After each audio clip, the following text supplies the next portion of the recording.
I was cleaning out my family's old house when I discovered a hidden room. What I found inside changed everything I thought I knew about my life and my parents. I never thought the old house would hold much beyond dust and memories. It had been years since anyone stepped foot inside after my parents passed away. They always said they wanted to keep the house in the family, but no one had the heart to live there after they were gone. As the only child, it fell to me to clean the place out, a daunting task considering the house's size and its countless forgotten rooms. I arrived early on a Sunday morning, thinking I'd get it all done in a few hours. I packed some boxes and trash bags and stepped through the creaky front door. The house was just as I remembered, its air heavy with the scent of old wood and time. Dust motes floated in the sunbeams streaming through the windows, giving the space a kind of ghostly charm. I started in the living room, sifting through old photo albums, furniture, and heirlooms. Most of it was what I expected. Old family photos, my mom's favorite vase, my dad's old watch. Nothing too surprising. But when I got to the second floor, things took a turn. There was a small study at the end of the hallway that I'd always avoided as a kid. It had this strange aura about it. My parents always kept the door locked, saying it was just their private space where they worked. I never questioned it. That day, though, the door was unlocked, and curiosity got the better of me.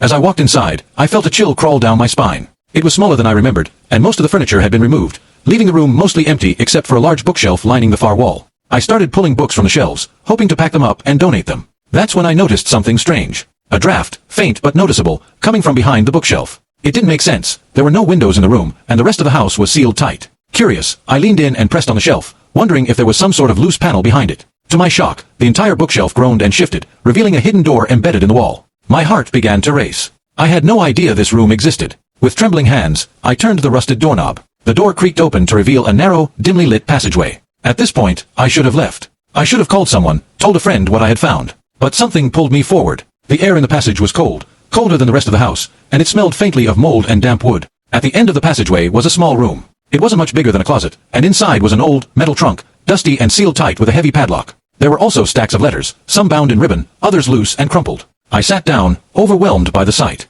The letters were addressed to my father from a woman whose name I had never heard before, Margaret. As I began to read, the truth slowly unraveled. Margaret was someone my father had known long before he met my mother. They had been involved, deeply involved. From the tone of the letters, it was clear they had once loved each other. Some letters hinted at arguments, secret meetings, and promises broken. But one letter, dated only a few months before I was born, shook me to my core. Margaret wrote about a child, her child, his child. The words hit me like a freight train. She was accusing my father of abandoning them, of keeping his other life a secret from his new family. The child she spoke of, I was sure she meant me. I could barely breathe.